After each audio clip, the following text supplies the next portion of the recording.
نحمده ونصلي ونسلم على رسوله الكريم أما بعد فأعوذ بالله من الشيطان الرجيم بسم الله الرحمن الرحيم وعن عبد الرحمن بن سمرة قال خرج علينا رسول الله صلى الله عليه وسلم ذات يوم فقال إني رأيت البارحة عجبا رأيت رجلا من امتی او کما قال علیہ السلام الصلاۃ والسلام علیک یا سیدی یا رسول اللہ وعلی آلک وصحبک یا سیدی یا حبیب اللہ۔ حضرات گرامی قدر، آج کے درس میں وہ احادیث اور ان کے مفہوم کو پیش کیا جا رہا ہے کہ قبر میں عذاب قبر سے بچانے والا کون سا طریقہ، وہ کون سے اعمال ہیں جو ہمیں وہاں عذاب قبر سے بچانے کا سبب بنیں گے۔ اس کے لیے کملی والے آقا صلی اللہ علیہ وسلم کی ایک تفصیلی حدیث، جس کا ترجمہ سمجھتے ہی ساری بات ذہن میں آ جائے گی کہ اللہ کے پیارے حبیب صلی اللہ علیہ وسلم کے ارشاد کے مطابق بندگان خدا اگر ہمت کریں اور نیک اسباب کی طرف آگے بڑھیں تو اللہ کے فضل و کرم سے ان کے معاملات آسان ہو جائیں۔ حضرت عبد الرحمن ابن سمرہ صحابی ہیں رضی اللہ تعالیٰ فرماتے ہیں، ہم بیٹھے ہوئے تھے تو حضور سرور عالم صلی اللہ علیہ وسلم تشریف لے آئے۔ آپ نے ارشاد فرمایا، آج میں نے بڑی عجیب ایک صورتحال دیکھی ہے، جس طرح کوئی خواب دیکھتا ہے نا، اس طرح اللہ کے پیغمبر عیاناً دیکھتے ہیں حالات۔ آپ نے فرمایا، میں نے بہت عجیب و غریب صورتحال دیکھی ہے، اور میں نے ایسا حال دیکھا ہے کہ ایک میرے امتی کی روح قبض کرنے کے لیے ملک الموت چلے، اور جب روح سختی کے ساتھ قبض کرنی تھی تو اس مرحلے پر اس کی ماں باپ کے ساتھ اچھے سلوک کا جو عمل تھا وہ آڑے آ جاتا۔ وہ کہتا ہے کہ اس کے ساتھ الجھن نہیں بنانی، اسے نرمی دینی ہے، اسے آسانی دینی ہے، اسے فلاں دینی ہے۔ تو یہ سارے معاملات الغرض اس پوری حدیث میں کہیں یہ بتایا گیا کہ فلاں مقام پر آگ آئی تو اس کی نماز آڑے آ گئی، فلاں مقام پر سانپ بچھو آیا عذاب کے لیے تو روزہ آگے آ گیا، فلاں مقام پر فلاں چیز آئی تو اس رکاوٹ کو دور کرنے کے لیے فلاں نیکی آئی۔ الغرض نیک اعمال کے گن گن کے ان کو سب کو شمار کیا، نماز، روزہ، حج، زکوٰۃ، درود و سلام پڑھنا، مومن کے ساتھ اچھے اخلاق کے ساتھ اچھے رویے کے ساتھ پیش آنا، یا اسی طرح جو اس طرح کی بہت سی باتیں ہیں۔ ان ساری باتوں میں کملی والے آقا صلی اللہ علیہ وسلم نے فرمایا کہ یہ نیکی بڑی ہو یا چھوٹی ہو، یہ عذاب قبر سے بچانے کا سبب بنتی ہے۔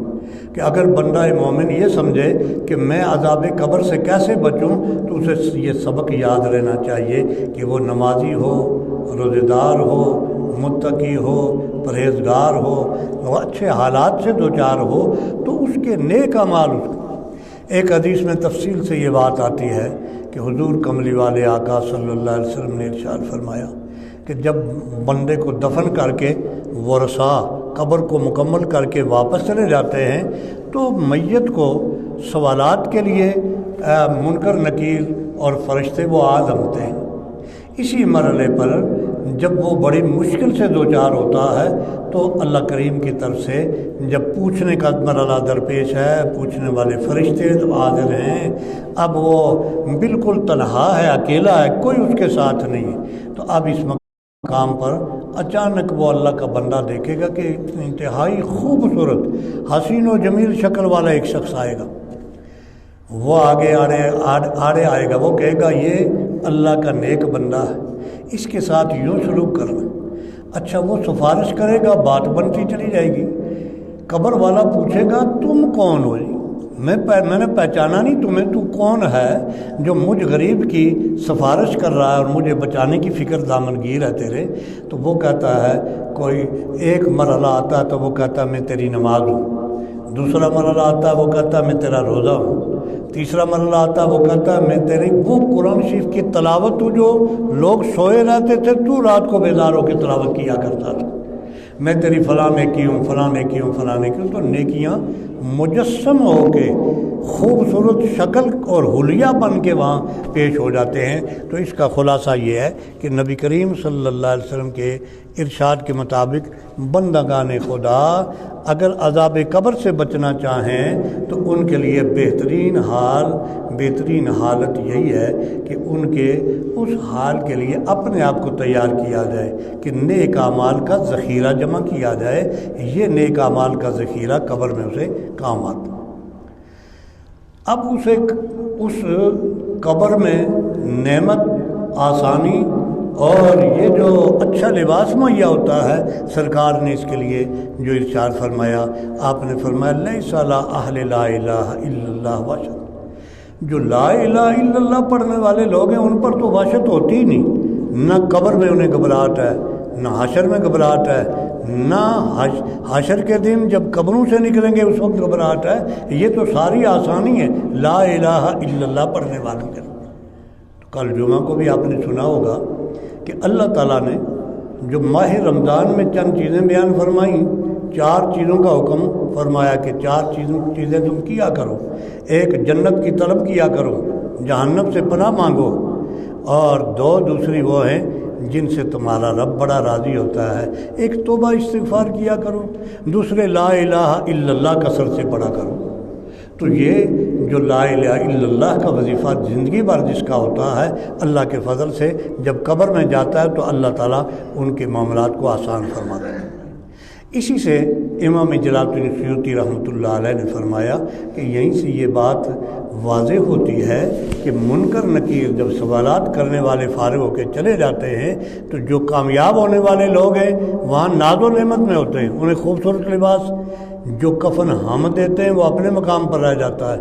اللہ تعالیٰ بندہ مومن کو جنتی کفن پہناتا ہے، جنتی حلے پہناتا ہے، اور ناز و نعمت سے وہ دوچار ہوتا ہے اور بڑا خوش و خرم ہوتا ہے۔ تو جب عام مومن کا یہ حال ہے تو آپ نے فرمایا، حضور سرور عالم صلی اللہ علیہ وسلم نے الانبیاء احیاء فی قبورہم یصلون، اللہ کے نبی اور اللہ کے پیغمبر اپنی قبروں میں زندہ ہیں اور اللہ کے فضل و کرم سے وہ وہاں نماز بھی پڑھتے ہیں، وہ خدا کی بارگاہ میں اپنی حضوری کا ذوق بھی پورا کرتے ہیں۔ تو یہ اس لیے یہ چیزیں اس طرح بتائی جاتی ہے کہ ان کی طرف توجہ کی جائے۔ حضرات محترم، اللہ رب العالمین نے یہ جو انعام و اکرام قبر میں رکھا ہے، پہلی تفصیل سے بتایا کہ نیک اعمال قبر میں بندہ مومن کی حفاظت کر لیتے ہیں، اور جب نیک اعمال حفاظت کر لیتے ہیں تو جتنا نیک آدمی ہوگا اس کی نیکیاں بڑھتی جائیں گی، اتنا ہی اس کو اللہ تعالیٰ قبر میں انعام و اکرام عنایت فرمائے گا۔ یہی وجہ ہے کہ اللہ کے نیک لوگ، صالحین، اولیاء اللہ اور شہداء، ان کو بنسبت عام لوگوں کے اللہ تعالیٰ قبر میں بہت اچھی سہولتیں عنایت فرماتا ہے، بہت بڑی مہربانیاں عنایت فرماتا ہے، اور وہ ایک دوسرے سے ملتے اور چلتے اور اسی انداز سے وہ سارے معمولات کرتے چلے جاتے ہیں۔ ان میں کوئی ان کے لیے مشکل نہیں، وہ اس دنیا کے جھنجھٹ سے، قید خانے سے نجات پاتے ہیں۔ جس طرح پہلے احادیث طیبہ آپ نے سماعت فرمائی، الدنیا سجن للمومن و جنت للکافر، یہ مومن کے لیے بڑی تکلیف دہ جگہ ہے، قید خانہ ہے۔ جب وہ یہاں سے چھوٹتا ہے تو ایسے ہی چھوٹ کے چلا جاتا ہے جس طرح پنجرے سے پرندے کو آپ نکال دو، آزاد کر لو تو وہ آزادی سے جہاں چاہتا ہے جاتا ہے۔ اسی طرح مومن جب قبر میں چلا جائے، امتحانات میں کامیاب ہو جائے تو اللہ کے فضل و کرم سے اس کی روح آزاد ہو جاتی ہے، وہ جہاں چاہتا ہے، جس طرح چاہتا ہے جاتا ہے، آتا ہے، اور اس کی روح کے لیے کوئی پابندی نہیں۔ اللہ تعالیٰ مہربانی فرماتا ہے۔ اور اس کو سمجھنے کے لیے کہ مردوں کی روح ہیں، انسان مرتا ہے، جسم مرتا ہے، روح نہیں مرتی، روح زندہ ہوتا بندہ ہوتی ہے، اور اس کی پہلے بھی وضاحت ہو چکی۔ اور یہ زندوں کی روحیں اور مردوں کی روحیں آپس میں بسا اوقات ملاقاتیں کرتی، اور ملاقات کبھی عیاناً بھی ہوتی ہے اور کبھی خواب میں ہوتی ہے۔ خواب میں تو اکثر ہوتی ہے لیکن عیاناً بھی ہوتی ہے۔ خواب میں اس طرح آپ سمجھیے، مشہور حدیث امام جلال الدین سیوطی رحمۃ اللہ علیہ فرماتے ہیں کہ جنگ موتا میں بڑے جلیل القدر صحابہ شہید ہوئے، انہی میں حضرت ثابت بن قیس بن شماس ایک صحابی تھے۔ یہ جب دعا کے لیے حاضر ہوئے تو سرکار کی بارگاہ میں عرض کیا حضور میرے لیے دعا فرمائیے مجھے اللہ شہادت کی موت نصیب کرے۔ آپ نے فرمایا اللہ تجھے شہادت کی موت دے گا، شان والی شہادت تجھے اللہ عنایت فرمائے۔ جنگ موتا کا مارکہ آیا، جنگ موتا کے مارکے میں یہ شہید ہو گئے۔ اب شہید ہو گئے تو شہادت کے بعد ہوا یہ کہ جو ہی شہید ہوئے کہ ان کی بڑی قیمتی زرہ تھی، وہ جو انہوں نے جنگ کے دوران استعمال کی ہوئی تھی، ظاہرہ جب مر گئے شہید ہو گئے تو کوئی ساتھی گزرا، انہوں نے سمجھا یہ تو مر گیا ہے، اب اس کا یہ قیمتی حصہ ہے، دولت ہے، اس کو اٹھاؤ۔ اس نے چوری چکوری کی نیت سے اس سے اتارا اور لے کے قافلے کے جو پڑاؤ تھا اس سے بالکل کنارے پر، جہاں اس نے اپنے گھوڑے کو بھی باندھا ہوا تھا، وہاں اس مقام پر رکھا۔ اب یہ حضرت ثابت امیر لشکر حضرت خالد بن ولید کو خواب میں آتے ہیں، اب وہ ملاقات ہو رہی ہے، خواب میں آتے ہیں، نہیں کسی دوسرے ساتھی کو خواب میں آئے، اس کو یہ بتایا گیا کہ میری خواب کو خواب نہ سمجھنا، میں تجھے حکم دیتا ہوں کہ تم امیر لشکر حضرت خالد بن ولید کو یہ میرا پیغام دے۔ پیغام کیا تھا؟ یہ بتایا گیا کہ میری زرہ تھی، بڑی قیمتی تھی، اور ایک میرے مسلمان بھائی نے اس کو اتارا اور فلاں مقام پر، میں تمہیں نشانی بھی بتاؤں، وہاں لے کے رکھا ہے، اس کے اوپر ہنڈیا الٹا کے رکھ دی ہے، اس کے اوپر کجاوا رکھ دیا، اور نشانی اس کی ہے کہ اس کے قریب ہی ایک لمبی رسی لگا کے گھوڑا باندھا ہوا۔ اس نشان کو دیکھ کے میری اس زرہ کو لے آؤ، اور جو میرے قرض خواہ ہیں، میرے ذمہ جن کے قرض ہیں، اس کو بیچ کے تو وہ قرض چکا دیں، ایک بات۔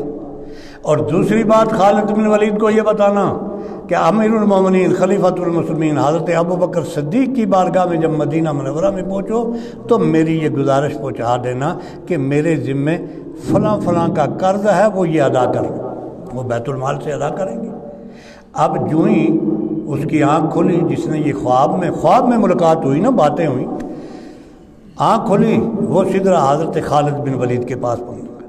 خالد بن ولید نے جو ہی یہ خواب سنی، قاصد بھیجا، سپاہی بھیجا، اور جہاں اس کی زرہ تھی وہیں اسی نشانی کے مطابق اٹھا کے لائے، اسے قرض خواہوں کو بے باک کر دیا۔ جب فتح یاب ہو کے مدینہ منورہ میں پہنچے تو یہ خواب حضرت ثابت کی حضرت امیر المومنین کی بارگاہ میں پیش کی۔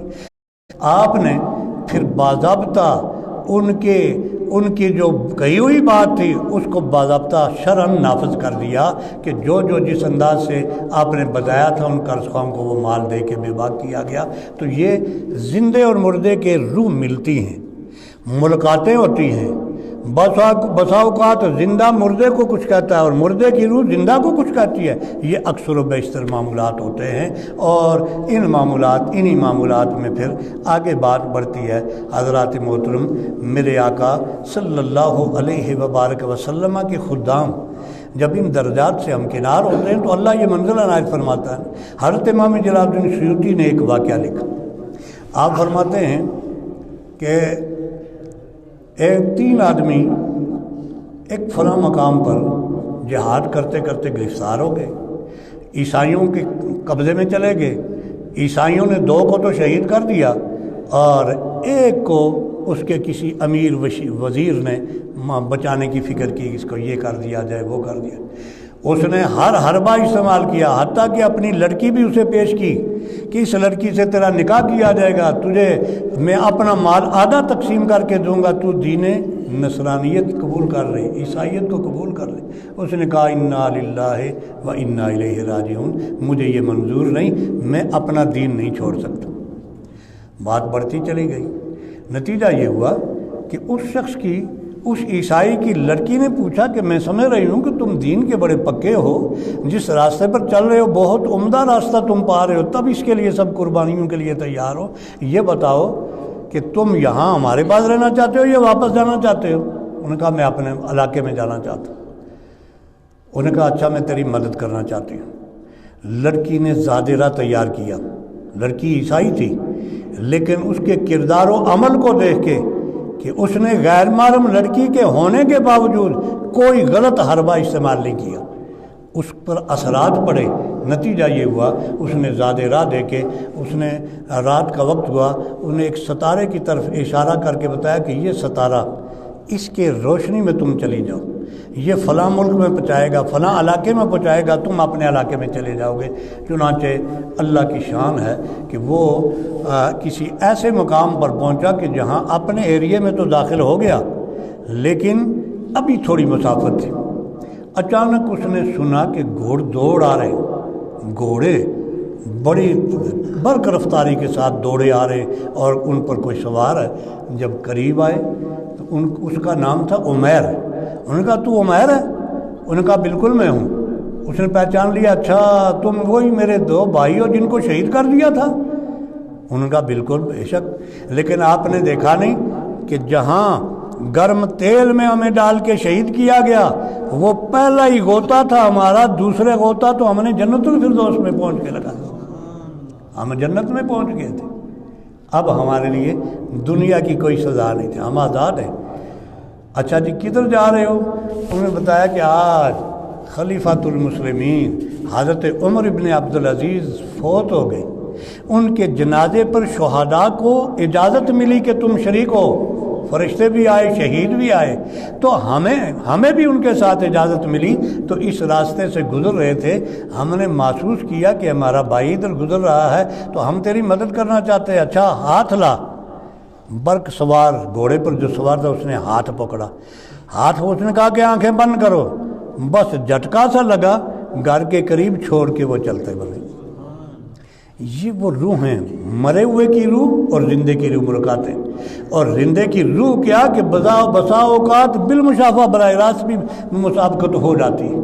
اس سے بھی زیادہ عجیب تر امام جلال الدین سیوطی رحمۃ اللہ علیہ نے شام کے 3 بھائیوں کا ذکر فرمایا۔ شامی 3 بھائی تھے اور یہ تینوں جہاد کرتے ہوئے گرفتار ہو گئے، عیسائیوں کے بادشاہ کے پاس پہنچا دیے گئے۔ انہوں نے کہا عیسائیت کا دین قبول کرو ورنہ تمہیں مار دیا جائے گا۔ انہوں نے کہا کوئی عرض نہیں۔ اس نے پھر آخر میں تیل کڑا تیار کیا اور بہت زیادہ سزا کے لیے انتظامات جب سامنے آ گئے، انہوں نے کہا اب میں نہیں چھوڑوں گا، تم یا دین نصرانیت قبول کرو یا مرنے کے لیے تیار ہو جاؤ۔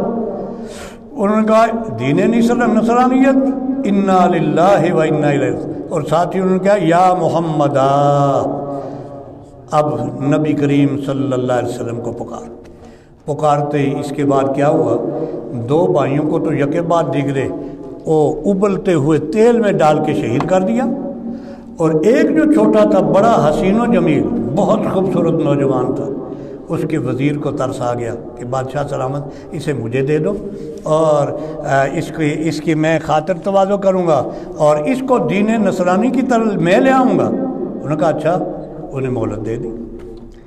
وہ وزیر اس مجاہد کو لے کے اپنے گھر گیا اور اپنے گھر جا کے اس نے دل میں یہ سوچا تھا کہ عرب لوگ عورتوں کے ساتھ بڑا شغف رکھتے، لہذا میں اپنی نوجوان لڑکی جو سارے روم میں سب سے زیادہ خوبصورت ہے اس کو پیش کروں گا تو یہ دین اپنا کیوں نہ چھوڑے گا۔ بچی کو بلایا، اسے بتایا کہ تیری ڈیوٹی ہے کہ اس کو دائرے میں لانا ہے، اس کا یہ جو نیا دین ہے اس کو چھوڑانا ہے اور دین عیسوی اختیار کرانا ہے اس کا۔ انہوں نے کہا کوئی بات نہیں۔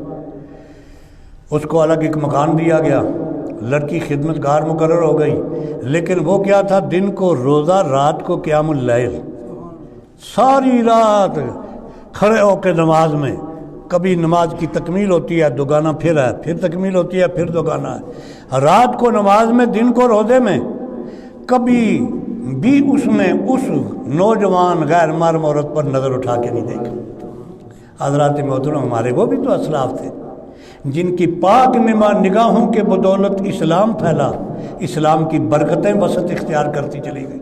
آج ہمارے معاشرے میں دیکھو، نہ ہماری ماں محفوظ ہے، نہ ہماری بہن محفوظ ہے، نہ ہماری بیٹی محفوظ ہے، نہ ہماری بچیاں محفوظ ہیں، اور کچھ تو ماں باپ نے خود راستہ ہموار کر دیا، یہ موبائل سسٹم، فلاں سسٹم، یہ ترس کھا کے بچیوں کے ہاتھ میں تھما دیے، اور دن بھر ماں باپ کو کیا پتہ ہے اب بچی کس سے رابطہ کر رہی ہے، کیا رابطہ کر رہی ہے، وہ کس سے کیا بات اور کیا موضوع ہے اس کا مذاکرات کا، یہ ساری منحوس سی باتیں۔ اور پھر رات کو ماں باپ، بچیاں اور خواتین خانہ ٹی وی پر بیٹھ کے دیکھتے۔ انڈین فلمیں ہوں گی، وہ گانے لگے ہوئے ہوں گے، ننگی تصویریں خواتین ہی کی ہوں گی۔ یہ حال تو ہمارا اب ہو رہا ہے، اور کہلانے کو ہم امت رسول اللہ صلی اللہ علیہ وبارک وسلم۔ حضرات محترم، جو 40 دن کی مدت دی تھی بادشاہ نے، وہ پوری ہو گئی۔ بادشاہ نے بلایا، کیا ہوا اس کا؟ اس نے کہا میں اپنی لڑکی سے پوچھوں تو رپورٹ کروں۔ لڑکی سے پوچھا کیا ہوا؟ لڑکی نے کہا بالکل دن کو وہ روزہ، رات کو نمازوں میں مشغولیت، وہ توجہ ہی نہیں کرتا میری طرف، اور مجھے اندازہ ہے کہ شاید اس کے 2 بھائیوں کو تم لوگوں نے یہاں مار دیا ہے، شہید کر دیا ہے، اس کا صدمہ اسے ہے۔ تو آپ مناسب یہ بات ہے کہ بادشاہ سے 40 دن کی اور مہلت دیں اور ہمیں کہیں دور اس علاقے سے بھیج دیں۔ دور ایک مکان طے ہوا، وہاں اس وزیر کی لڑکی بھی چلی گئی، وہ مجاہد بھی چلا گیا، اور وہاں گئے تو وہاں بھی وہی حال، ہاں جی، صائم النہار قائم اللیل، خوبصورت وقت اس کا گزر رہا ہے، اور کسی بھی لمحے اس نامحرم لڑکی پر نگاہ اٹھا کے وہ نہیں دیکھتا۔ ایک دن ایسا آیا کہ جب اس کی کردار کا نقش اس لڑکی پر مسلط ہوا، اس لڑکی کے دل و دماغ پر یہ بات بیٹھ گئی کہ یہ اگر دین سچا نہیں ہے تو یہ کبھی اس طرح نہیں کر سکتا۔ میری جیسی حسین و جمیل لڑکی اس کے پاس تنہائی میں موجود ہو اور یہ غلط کام کی طرف متوجہ نہ ہو، یہ بات نہیں بن سکتی۔ یہ کوئی عالی شان مذہب ہے، عالی شان دین ہے جس کا یہ پیروکار ہے۔ ہاتھ جوڑ کے کھڑی ہوئی، میں تجھ سے ایک بات کرنا چاہتی ہوں۔ نوجوان نے کہا کر، انہوں نے کیا میں پہچان گئی، تو سچے دین کی سچے دین کا پیروکار ہے، جس راستے پر تو چل رہا ہے تو بھی سچا، تیرا دین بھی سچا ہے، جو تو مان رہی ہے ٹھیک ہے، لیکن میری استدعا ہے کہ اب مجھے بھی اس راستے پر چلا دے، مجھے بھی وہ راستہ بتا دے۔ نوجوان نے کہا اچھا پڑھ پھر لا الہ الا اللہ محمد رسول اللہ صلی اللہ علیہ وسلم۔ اس نوجوان کے پڑھانے سے وہ خاتون بچی کلمہ پڑھتی ہے، اور اس کے بعد کہتی ہے اچھا اب ہمارا یہاں گزارا نہیں، اب ضرور بضرور میرا والد اور میرا بادشاہ ضرور تمہیں شہید کرے گا، اور تمہارے ساتھ مجھے بھی۔ اس لیے بچنے کی صورت یہی ہے کہ میں بندوبست کرتی ہوں، اب چھپ چھپا کے ہم ان کے علاقوں سے نکل جاتے ہیں۔ انہوں نے کہا ٹھیک ہے۔ اللہ کی شان، وہ لڑکی گئی، باپ کے استبل میں جا کے خوبصورت گھوڑا لیا اور زادے راہ لیا، انتظام راستے کا لیا۔ اب چلے، راستے سے چلتے چلتے رات کو دوڑیں لگاتے ہیں اور دن کو چھپ جاتے ہیں غاروں میں۔ چلتے چلتے اللہ کی شان ایک ایسے مقام پر پہنچے جو ان کے مسلمانوں کے ملک کے قریب تر پہنچے، لیکن ابھی اندر داخل نہیں ہوئے تھے۔ اسی اسراء میں انہوں نے یہ دیکھا کہ پیچھے سے کوئی برق رفتار گھوڑوں پر سوار لوگ چلے آ رہے، ڈر گئے۔ اب بچنے کی صورت کوئی نہیں، اور مشکل صورتحال سے دو چار ہو گئے۔ اسی اسراء میں وہ گھوڑے دوڑانے والے قریب آگے سر پر پہنچے۔ اس نوجوان مجاہد کو نام لے کے انہوں نے کہا تم وہ ہو؟ اس نے کہا میں وہ۔ اس نے پہچانی، نے کہا کہ تم میرے بھائی ہو، تمہیں تو شہید کر دیا تھا، تمہیں تو مار نہیں دیا تھا بادشاہ نے۔ انہوں نے کہا بالکل، وہ پہلا مرحلہ تھا کہ بادشاہ نے ہمیں شہید کر دیا تھا۔ جب پہلے مرحلے پر ابلتے ہوئے تیل میں کڑاہ میں اس نے ڈالا، تم نے دیکھا تھا، بس وہی مرحلہ ہم پر گزرا۔ اس کے بعد تو ہم جنت کی نہروں میں ہیں، جنت کے باغیچوں میں ہیں۔ آج کدھر ہو؟ انہوں نے بھی وہی بات بتائی کہ ہم فلاں جنازے پر اللہ کی طرف سے اجازت ملی، شہداء کو آئے، اور آج واپس جا رہے تھے، ہم نے مشورہ کیا کہ ہمارا بھائی ایک نوجوان لڑکی کو مسلمان بنا کے لے جا رہا، تو شیطان درمیان میں حائل نہ ہو جائے، ہم تمہارا نکاح کرانے کے لیے آئے۔ اب ذرا غور کرو، ہم تمہارا نکاح کرانے کے لیے آئے۔ وہ اترے، خطبہ پڑھا، نکاح کرایا، اور نکاح کرا کے الوداع کر کے وہ اللہ کریم کی بارگاہ میں۔ حضرات محترم، کہنے کی بات یہ کہ اللہ رب العالمین کی بارگاہ سے مسلمان جب مر جاتا ہے نا تو یہ نیست و نابود نہیں ہو جاتا۔ نیست و نابود کا تعلق جسم خاکی کے ساتھ ہے، روح جو اصل ہے انسانیت وہ زندہ و تابندہ ہے. اگر عذاب ہے اسے تو روح کی نسبت ہے، اور روح اور جسم کے تعلق کی وجہ سے دونوں کو عذاب ہو رہا ہے. اور اگر نعمت مل رہی ہے، ثواب قبر میں مل رہا ہے، تو اسی طرح تو آپ کو وہ باتیں بتائیں کہ جن کاموں کے کرنے سے خاتمہ بالخیر ہوتا ہے اور قبر میں سہولت ملتی ہے، اور وہ مسائل بتائے کہ جن سے قبر کے عذاب میں اضافہ ہوتا ہے. اللہ کرے ہم ان ساری باتوں سے اپنے آپ کو بچاتے بھی رہیں، اپنے آپ کو اللہ اور اللہ کے رسول کی بارگاہ میں سرخرو کر کے لے جائیں. شیطان کے کہاوے میں آ کے ہم ذلیل و رسوا ہو کے نہ جائیں، بلکہ اللہ کے کریم کی بارگاہ میں ہم ایک سچے مومن کی شان لے کے پہنچے. حضرات محترم، یہ رمضان المبارک ہے. اس رمضان المبارک میں سرکار نے فرمایا اس کے 3 حصے ہیں. اولہ رحمت و اوسطہ مغفرۃ و آخرہ عتق من النار. اس کا پہلا حصہ رحمت ہی رحمت ہے، درمیانہ حصہ بخشش ہی بخشش ہے، اور آخری حصہ آخری 10 دن 10 راتیں وہ جہنم سے آزادی کی. آج 10واں روزہ، پہلا حصہ 3را حصہ ہمارے ہاتھ سے جا چکا. یہ 10ویں روزے کے تھوڑی جی بہار ہمارے پاس رہ رہی. میرے بھائی، خوش نصیب وہ انسان ہے جو اس رمضان المبارک میں سچی توبہ کر کے اللہ تعالیٰ کی بارگاہ میں گناہوں کی تلافی بھی کریں، اپنے بخشش اور نجات کا سامان بھی کریں، اور نہ صرف اپنے لیے، اپنے ماں باپ، اپنے اقارب و احباب، اپنے اساتذہ، اپنے مشائخ، اپنے مربی، اور جن کے حقوق اس کے ذمہ ان سب کو حصہ ڈالیں. تو اللہ تعالیٰ اس رمضان کی برکتوں سے انشاءاللہ مالا مال کرے گا. یہ رمضان المبارک کا اب کل سے بلکہ آج رات سے درمیانہ حصہ ہمارے ہاتھوں میں آ رہا ہے. تو محدثین فرماتے ہیں کہ اس کا پہلا حصہ رحمت اس لیے فرمایا کہ کچھ لوگ تو ایسے ہیں کہ جو پہلے ہی سے روزے دار ہوتے ہیں، نفلی روزے رکھتے رہتے ہیں، نمازیں پڑھتے رہتے ہیں، نیک کام کرتے رہتے ہیں، پہلے ہی اللہ کے فرما بردار ہیں. جب رمضان آتا ہے تو آتے ہی رحمت انہیں مل جاتی ہے. اور جو حدود سے باہر ہیں وہ ان کو یہ دن مل جاتے ہیں توبہ کے. جب توبہ کی توفیق مل جاتی ہے، اب پھر دوسرا مرحلہ آتا ہے کہ اللہ تعالیٰ ان کی بخشش بھی فرماتا ہے.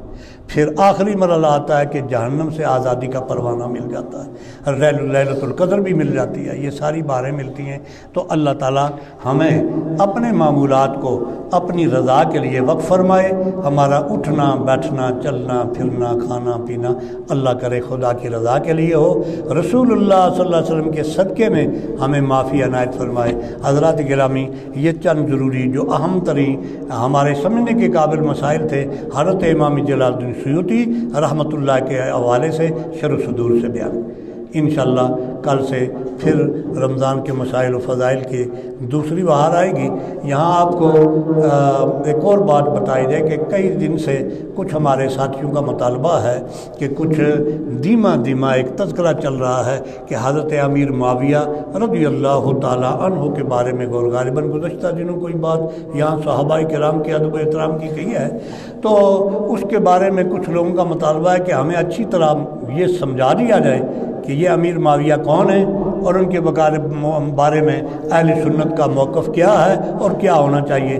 انشاءاللہ العزیز کل کے درس میں انہیں پر یہ تبصرہ کریں گے، اور صحابہ کرام کے فضائل کے ذیل میں انشاءاللہ العزیز ہم اپنی وضاحت کریں گے کہ اہل سنت کس مقام پر کھڑے ہیں اور اس کے مقابل میں دوسرے لوگ کیا کر رہے ہیں اور کس مقام پر کھڑے ہیں.